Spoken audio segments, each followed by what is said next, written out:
Attention mga SSS pensioners, second tranche 1,000 pesos pension increase. Kasama ba sa ibibigay ngayong March 16, 2026? Pag-uusapan natin dito sa video. Hello mga ka-vlogs! Welcome dito sa aking YouTube channel. Magandang araw po sa lahat ng mga manonood. Saan po kayong dako sa mundo? Kumusta mga ka-vlogs? Eto, makinig kayo mga pensionado ni SSS. Ang second tranche 1,000 pesos pension increase, kasama ba sa ibibigay at matatanggap ngayong darating na Lunes, March 16, 2026? Yan ang ating pag-uusapan sa episode na ito.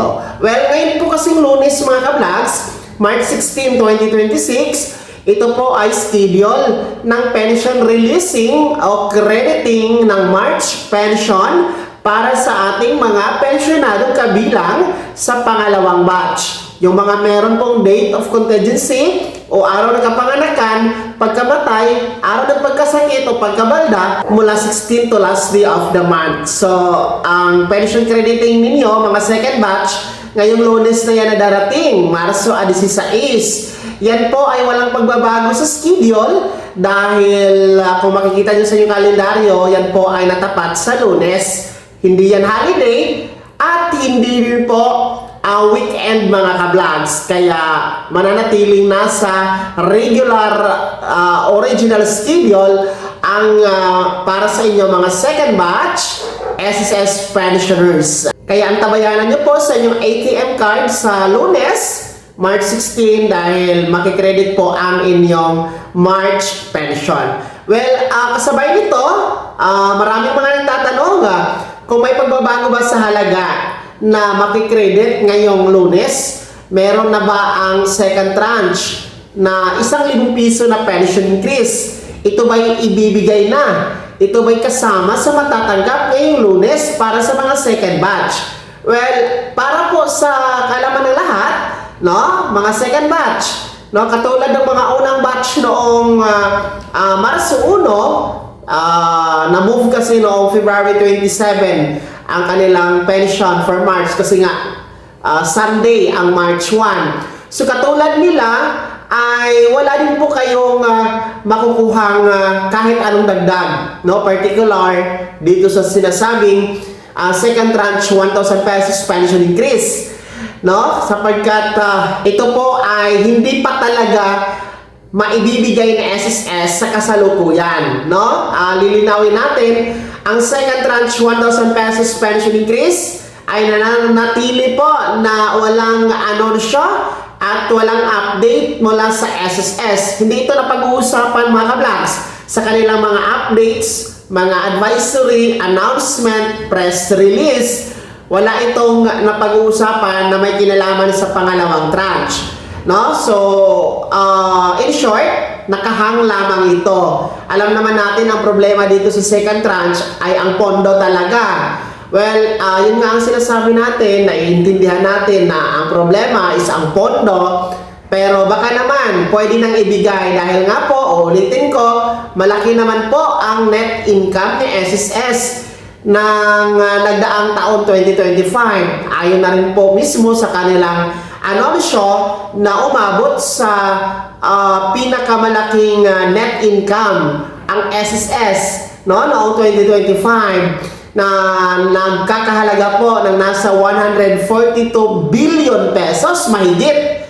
At alam nyo ba, isa yan sa pinakamalaki o malaki na net income, no, ng government operated agencies mga ka-vlogs, no, itong nakamit ni SSS. At hindi lang yan, ang ating reserve fund sa kauna-unahang pagkakataon sa kasaysayan ni SSS umabot sa 1 trillion pesos. Pati yung total assets o pagmamayari ni SSS umabot po sa 1 trilyon na piso o mahigit pa mga ka-vlogs. Kaya ito ay yung sinasabi natin na dapat ipakita na ang numero na ito kay Pangulong Bongbong Marcos. I'm sure nakita na ito ng ating Pangulo kasi ito ay reported naman ng Department of Finance, no? And ang Department of Finance, of course, magre-report din sa Pangulo. Siguro ang gagawin lang talaga dito ng SSS ay kausapin ng Pangulo, no? Na si President Bongbong Marcos na pag-aralan o tingnan ang numero na meron ngayon ng SSS, ang kita nito, baka pwede na ipatupad ang balanse na 1,000 piso na second tranche 1,000 pesos pension increase mga kablags. Dahil 9 na taon na po ang iniintay ng ating mga pensionado, yung iba mga wala na, pumanaw na, namatay na sa kakantay, no, dito sa kakarampot na 1,000 piso na pension increase na balanse mga kablags.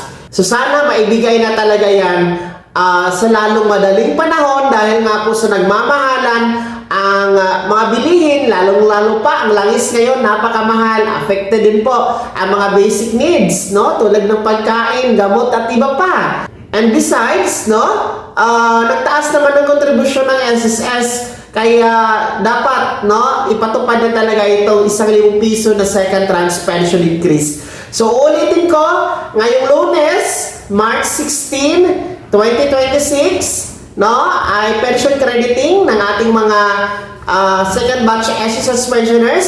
Pero lilinawin natin, wala pong dagdag, wala pong second tranche na kasama dyan. Tanging pension nyo lamang po ang makukuha, wala na pong iba, mga second batch. Well, mga ka-vlogs, ano po yung comment at reaction sa balitang ito?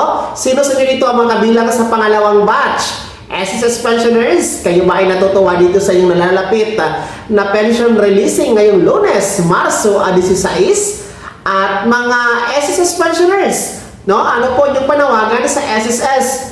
Nitong malaki naman ang kita ng SSS, no? Ano yung panawagan sa second tranche sa 1,000 piso pension increase?